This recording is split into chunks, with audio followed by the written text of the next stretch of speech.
All right, we are live, sir. Right. Good morning, everybody, and welcome to this specially called meeting of the Marching Band Committee. It looks like we have everybody but one, but let's go ahead and take a roll to see who's here. If you would, when I call off your district, if you just say your name. District 1. Beth Stribling here. District 2. Connor Kinman. District 3. That is Grant, and we're waiting to get him with us. District 4. Brian Ellis. District 5. Patrick Brady. 6. Austin Brawley. 7. Michael Stone. 8. Jenny Hipple. 9. Pauletta Smith. 10. Curtis Irvin. 11. Jason Bowles. And District 12. Corey Zillish. Right. So we're just missing Grant Jones. Did you ever get a reply from him? No reply. I texted him. I haven't gotten a kickback. All right, we'll move ahead. Do we have a motion to approve today's agenda? Beth Stribbin's got her finger up. I guess that means yep. I'll make a second. Who's Patrick Brady? Second. Yep. Any opposed? Okay. And the agenda today is approved. Next item of business is the approval of the minutes from our November meeting of 2020. Hopefully you had a chance to look over those. They were in the agenda that was sent out.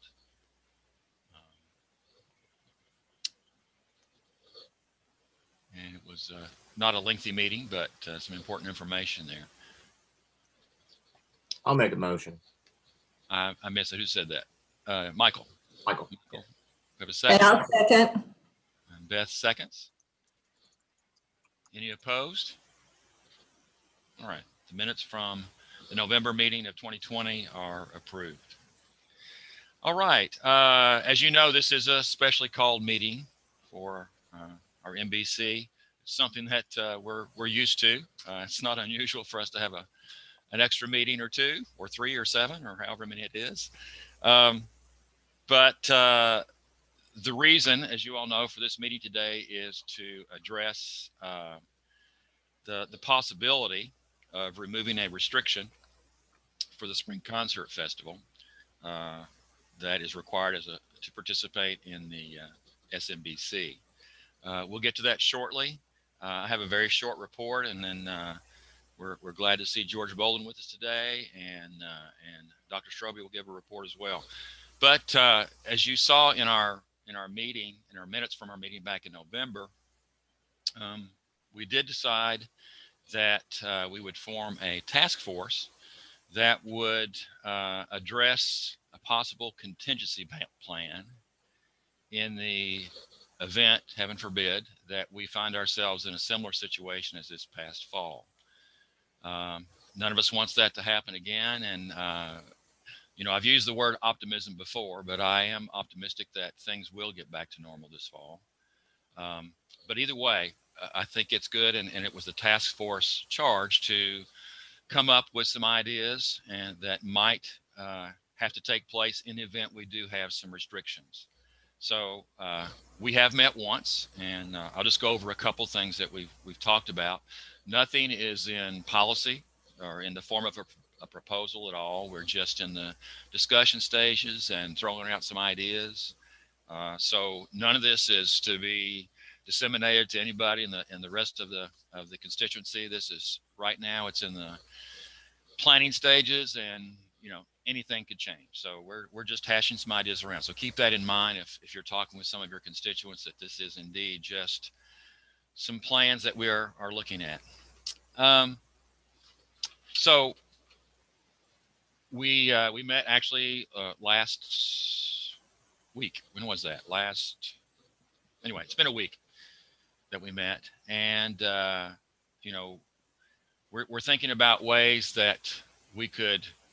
I think the ultimate decision that we made is we'd like to have a culminating event. In what way, shape, and form that is, that's still to be decided. But the one thing that our students did not get this year was a culminating event of any kind. We all know that there were independent marching events that took place, some of them virtual, some of them hybrid, but very few in nature, and none of them sanctioned by KMEA.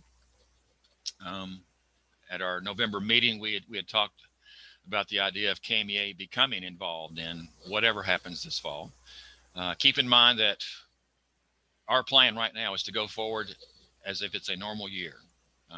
And, as far as hiring judges, securing a site to have the finals, that's all moving forward. But in any case, and Dr. Strobey was good to point this out at our meeting, that we have, there's some things that we need to think about that when we're dealing with some unknowns in terms of what happens this next fall. One of the questions that we always have is what venue we can come up with to have an SMBC. As we all know, this past fall, if we were able to have our state marching band championships, it would not have been at UK, which we had originally planned, because there ended up being, they had to change their schedule, and we would not have been able to get into Kroger Field. So, that is always is going to be an issue that we have to deal with, is the availability of a venue. Some of the things that we need to be thinking about for the fall, we've already dealt with already, but will bands be able to travel? If so, will they be able to travel? Maybe they'll be able to travel a short distance, but not a long distance. There's the issue of lodging if we do have the SMBC. Will bands be able to rehearse? So those are three kind of topic areas that we discussed when we were trying to decide what path to take. So those are always questions that have to be answered, whether it's in a hybrid form, a virtual form, or an in-person form. So what we decided to do as a starting point, and Austin Brawley had a great suggestion and it was backed by everybody else too, that rather than starting at the beginning, that we start at the end, that we start with a culminating event. So we would like to have a culminating event, and we broke it down basically right now into 3 scenarios. This is really rough and really basic, but if you wanted to call it a plan A, a plan B, and a plan C, plan A would be no problems, okay, as we've always had it. Lodging, last 2 weeks of the season, have it at a major college venue. Everybody gets to come, no problem. That's A. The other end of the spectrum would be plan C, which we all hope does not happen, but it may be that we have to have a virtual event. If we were to have a culminating event in Kentucky that was quote unquote sanctioned and governed by KMEA, it might have to be a virtual event or a hybrid of some kind. None of us like that idea at all, but I think, and if the task force wants to pipe in, they're welcome to, but I think it was the consensus of the task force that something is better than nothing. The students want to have, and we as teachers and students want to have some kind of culminating event. It's better than nothing.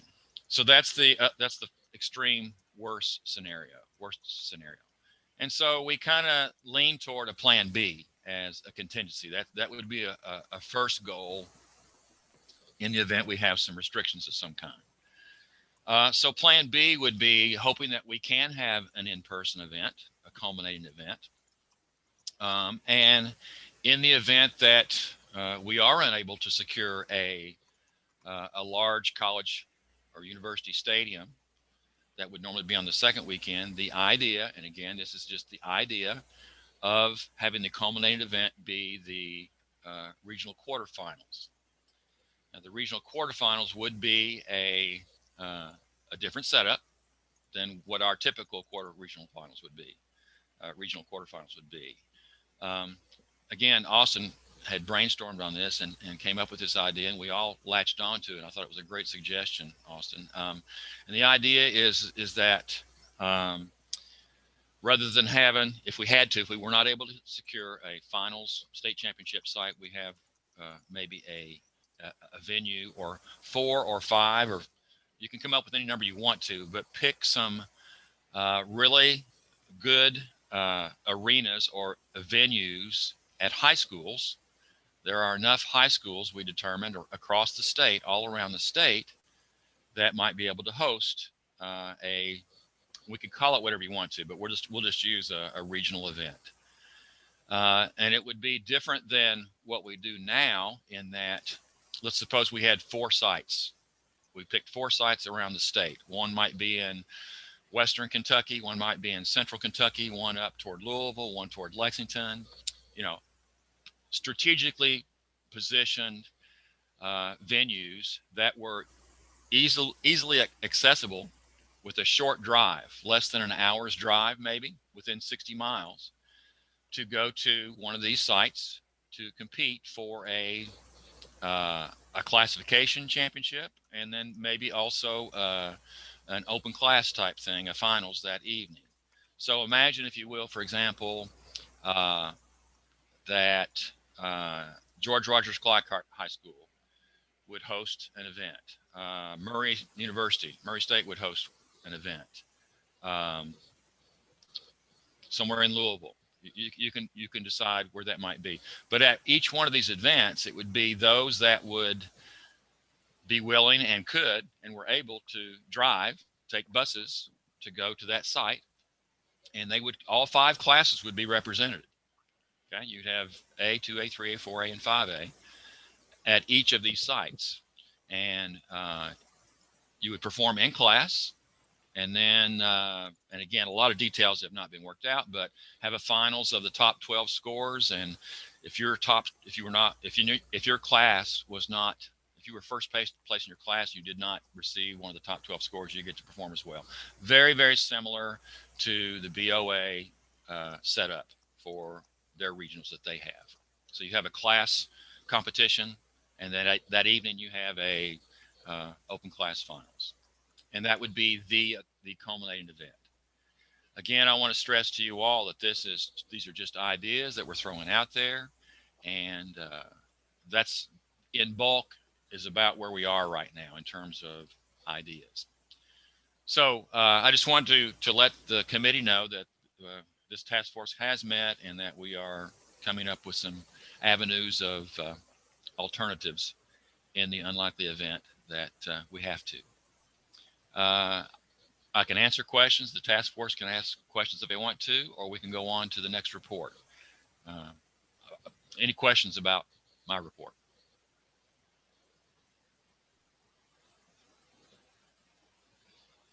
Okay. I'll toss in, Tim, that I think the reason that the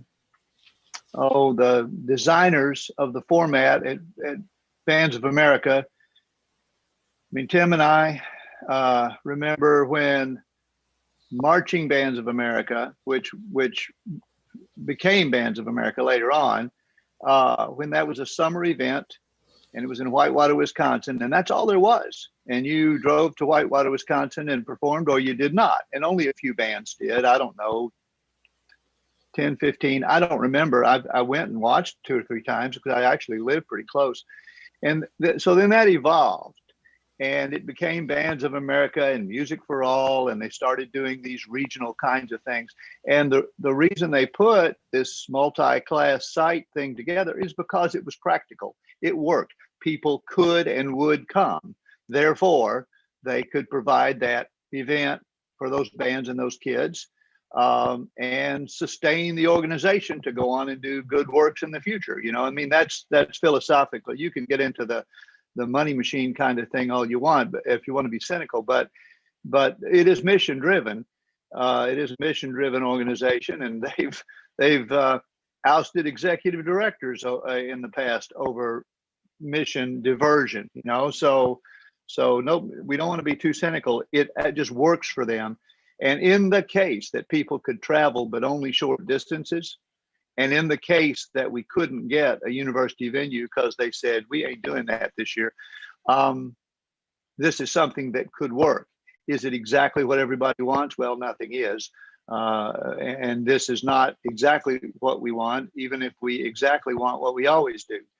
but it could be a fallback in those cases. We hope it doesn't happen, and I don't think it will.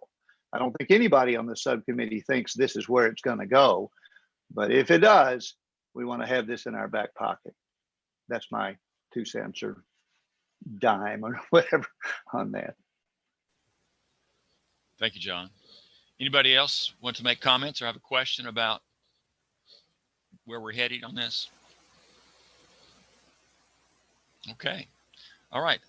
Next on the agenda is a report from George Bolden. George, it's great to see you. And good to see everybody. Good morning. Good morning. Yes.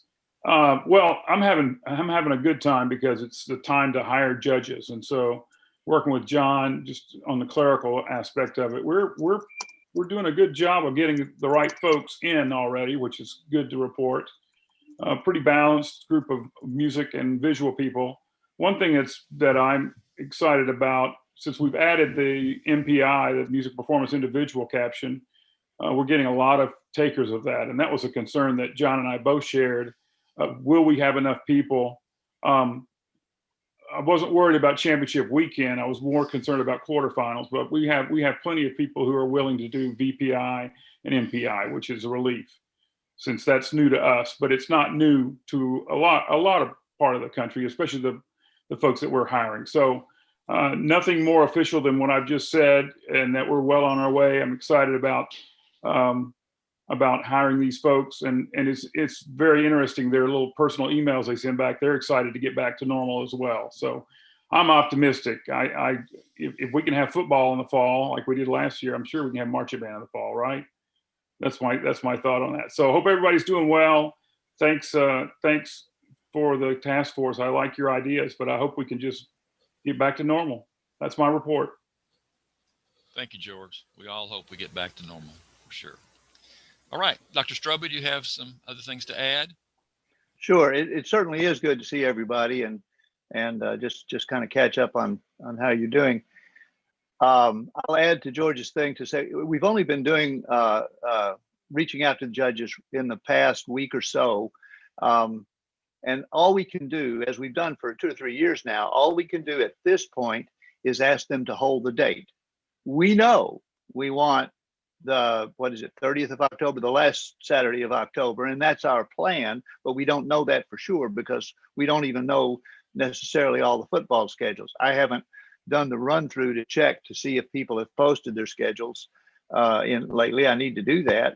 This is the time of year I try to do that every day or so.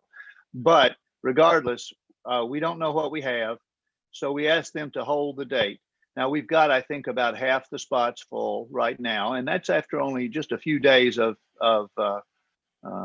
sending this out to them. So as he sends reminders, and hope you saw my emails to these people, I think you'll get a few more to respond, and pretty soon we'll have enough people for that date.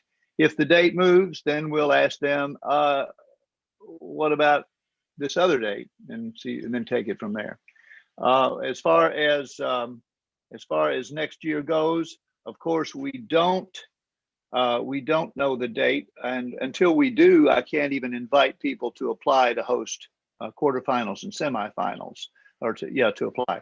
So that's all just pent up. We just have to get the forms ready, get everything ready to go, and then once we have a date established and at least a nominal agreement from a university coordinator of the facility, sure, we'd love to have you, let's work on a contract, then I'll pull the trigger and we'll let people start applying to host the contributing events that go to that. So you can anticipate messages coming out about that within a few weeks.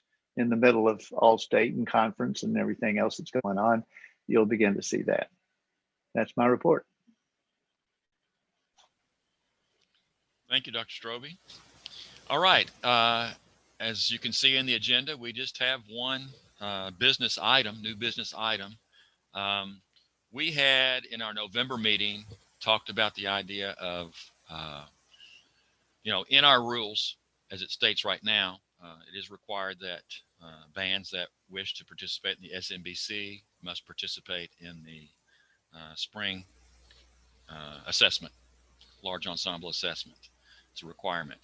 And it's also in our rules that if there's a problem, and many had to deal with that this past spring as well, there is a way to file for exemption from that so that you can still compete at SMBC. So at our November meeting, we knew that we had a rule in place. And I know that John has shared with me that he has received several calls and correspondence with directors across the state that are saying there's probably no way we're going to be able to make it to our assessment this spring. We still don't know what's going to happen with actual assessment events. Will they be able to be held at all? Will they be virtual? And there may be different factions that do it in different ways. Knowing that, it's been being brought forth to this committee, and this body would need to act on it first, I assume. And that is the idea of that for this spring and this spring only, that we eliminate that restriction so that it avoids a lot of administrative issues and dealing with every individual, because it's probably more than likely there are going to be several that are faced with this predicament of we can't rehearse every day or once a week, and we can't go to concert festivals. So there's just no way. We'd like to, but we can't. So that's what this is about. So I guess this needs to have a motion. I'll read. No, it doesn't need a motion, John. Can't hear you. You're muted. You're muted. I'm muted. Yeah, yes, it does. Beg your pardon. Yeah. So I guess, yeah.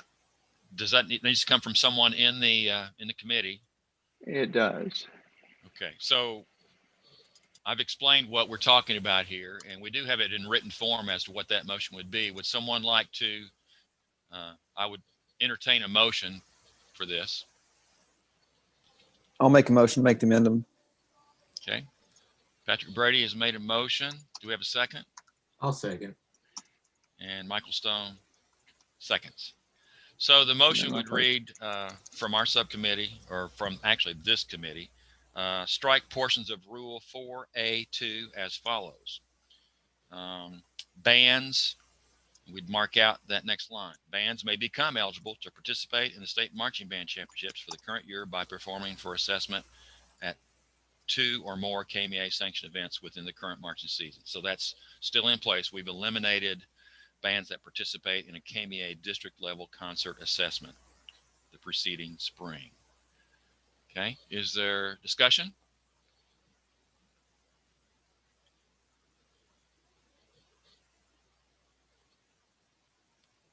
I didn't think there'd be too much discussion on this. Tim, should there be something in there about this being a 2021 only rule, or that's just a question of mine?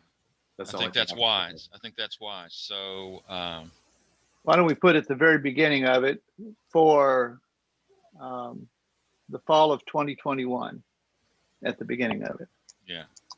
And I'll still make that motion if that's needed. Okay. And I'll still second. All right. So for fall 2021, Rule 4A2 is as follows. Bands may become eligible to participate in the state marching band championships for the current year by performing for assessment at 2 or more KMEA sanctioned events within the current marching season. Okay, since we did amend that, we have a motion and a second. Any further discussion on that?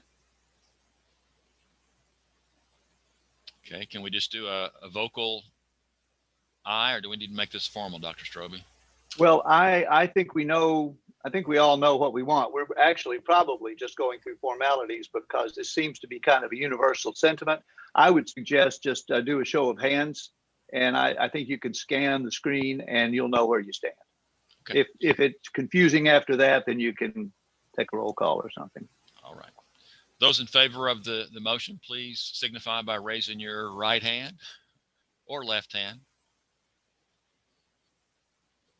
looks like all the members.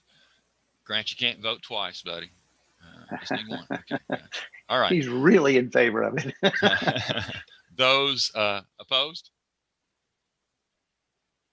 All right. The motion carries. And so this would, to do it properly, would this need to go to band council and then through? It will, and Joe and I will discuss this. I don't know that they need to be in a big hurry to take care of it. I think if we see where it's going, it'll put people's minds at ease. They'll understand. But if Joe feels like we can do a call meeting of the band council and get this knocked out fairly quickly, if we want to. The KMEA board doesn't meet until March this year. And that's where it really becomes policy, because they would go through it. But this is it's just such a universally understood problem, and we just want to go by the book, I'll see what Joe and George, what we think about fast tracking the voting, or just seeing that this is how things are going, and we can all sort of relax and stop, fretting that we're going to be in trouble for something that's outside of our control. Very good. We'll see. All right. Actually, anything else? Any other business that anybody else would like to bring forward, or anything you'd like to share with the committee? I have a question. The next thing on the agenda is the next meeting, and I think right. at our November meeting, it was February 27th. So, are we not going to have a meeting in line with the conference? We're actually, I really need to communicate this strongly to the division chairs, because I have not. For division and count the kinds of meetings we tend to have on Wednesday at the conference, I would like to ask the chairs of those committees to do it maybe not during those days, those 4 days in February 15, 16, 17, 18. There's so many other things going on.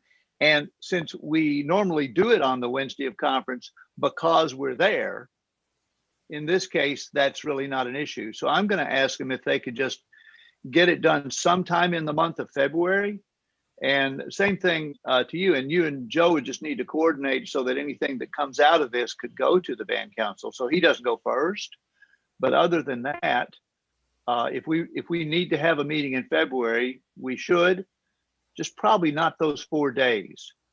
The next day would be fine. The previous Saturday would be, but that way it doesn't get in the way of people's professional development, attending virtual performances and that kind of thing.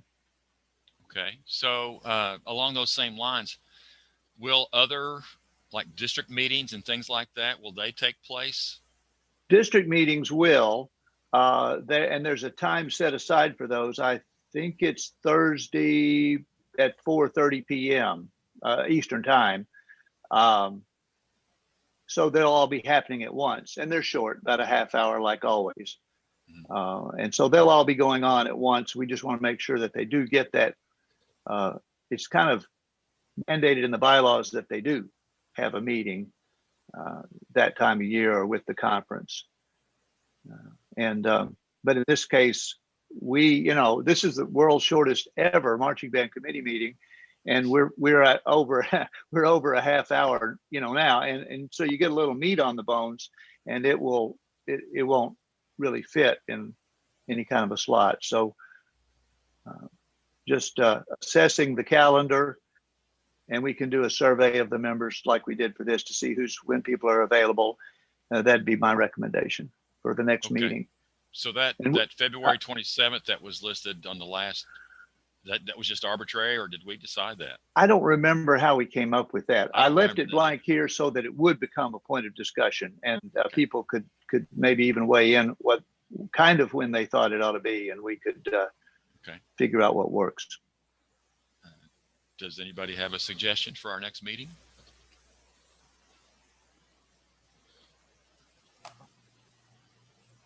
I'm fine with leaving it on the 27th. It's already in my phone and that way I don't have to change it.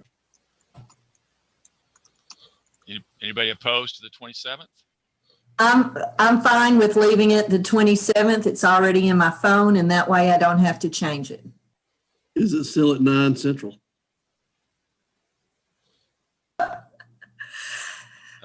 Sure. I'm on Central Time too, Beth. I know. That's plenty of time to get your coffee made. All right. Well, let's put it in writing anyway for now. And if we decide that Beth can't get up that soon, then we may move it an hour later. We'll see. So February 27th, 10 o'clock EST. Eastern time. Yeah, I'm putting that in the minutes. Okay. All right. Any other items to discuss? Again, I want to thank you all for all these extra meetings we've called here. I hope we're doing good work. As you know, as I look on my screen right now, I see a lot of really smart minds out there. So I've always been taught that if you want to be successful, you surround yourself with better people than you, and that's certainly the case here. So thank you for your service. And do we have a motion to adjourn? Pauletta. I'll second.